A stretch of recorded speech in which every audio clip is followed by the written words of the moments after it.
5 وقت کی نماز یہ میرے نبی کی آنکھوں کی ٹھنڈک ہے، 5 وقت کی نماز اس امت کی شان پہچان ہے۔ اور اللہ تعالیٰ نے پہلی امتوں پر اتنی بڑی مشقت ڈالی کہ ان کی نماز مسجد کے علاوہ کہیں نہیں ہوتی تھی، مسجد میں ہی ہوتی تھی۔ ہمارے لیے کتنی آسانی کر دی، جاب میں ہے مصلی بچھا نماز پڑھ، چلو مصلی بھی کوئی نہیں، زمین دیکھ اس پر کوئی گندگی تو کوئی نہیں ہے، بس زمین بھی تیرے لیے پاک ہے، چل نماز پڑھ۔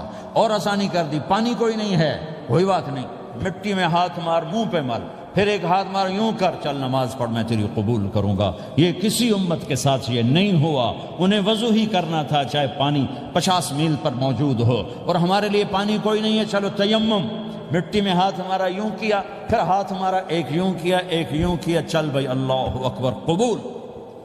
عمار بن یاسر رضی اللہ تعالیٰ عنہ سفر میں تھے، ان کو نہانے کی ضرورت ہو گئی، نائٹ فال ہو گیا، تو انہوں نے سوچا کہ ویسے تو آدمی کو وضو کی ضرورت ہوتی ہے تو خالی منہ پہ ہاتھ مارا اور یوں کونیوں تک، لیکن مجھے تو غسل کی ضرورت ہے، تو خالی اس سے تو کافی نہیں ہوگا۔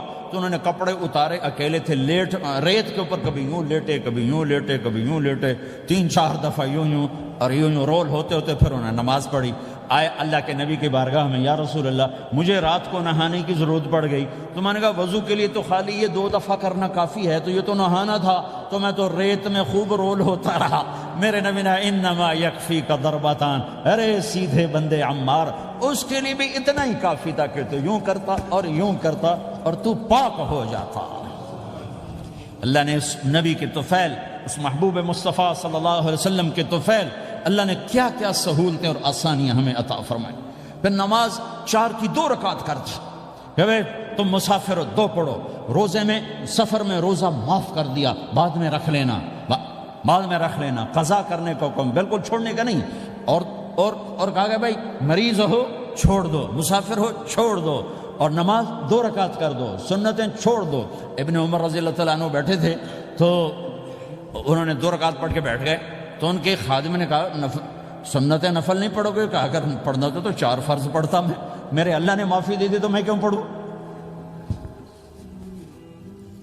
میرے نبی نے سفر میں سنتیں نہیں پڑھی کبھی، اپنی امت کو سہولت دینے، فجر کی سنتیں 2 پڑھتے تھے، اس کے علاوہ سنتیں نہیں پڑھی تاکہ میری امت کو سہولت ہو، آسانی ہو۔ ایک دفعہ بارش ہو رہی تھی اور کوئی جگہ نہیں تھی نماز پڑھنے کے لیے، تو آپ نے اپنی اونٹنی کو آگے کیا اور اس پر بیٹھ گئے، بیٹھے ہی تھے، پیچھے صحابہ نے اونٹنیوں پر ہی صفیں بنائیں، اور یہ نماز اونٹنی پہ بیٹھ کر ادا کی گئی۔ بارش کے اندر نماز اونٹنی کے اوپر نماز بھی ہو گئی، رکوع بھی ہو گیا، سجدہ بھی ہو گیا، سلام بھی ہو گیا۔ پہلی امتوں کے لیے نہیں تھا، سجدہ ہی کرنا پڑے گا۔ یہ اللہ کے محبوب مصطفیٰ صلی اللہ تعالی علیہ وسلم کی طفیل، میرے اللہ نے ہم پہ فضل و احسان کیا، تو میرے نبی کی زندگی میں عبادات میں نماز سب سے اعلیٰ نظر آتی ہے، سب سے نمایاں نظر آتی ہے۔ اور پھر بازار میں، گھر میں، دفتر میں، ماحول میں میرے نبی کے اخلاق، یہ زندگی کا دوسرا روشن پہلو ہے۔ میرے نبی کی ساری زندگی 2 لفظوں میں آتی ہے، عبادت اخلاق، عبادت اخلاق، یا 2 اور لفظ، حقوق اللہ حقوق العباد، حقوق اللہ حقوق العباد۔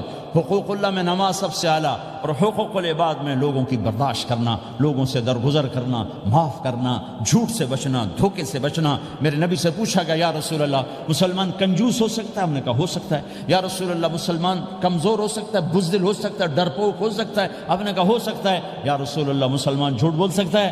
آپ نے کہا نہیں، جھوٹ نہیں بول سکتا، جھوٹ نہیں بول سکتا۔ ہاں، الا لعنت اللہ علی الکاذبین، جھوٹوں پہ اللہ کی لعنت۔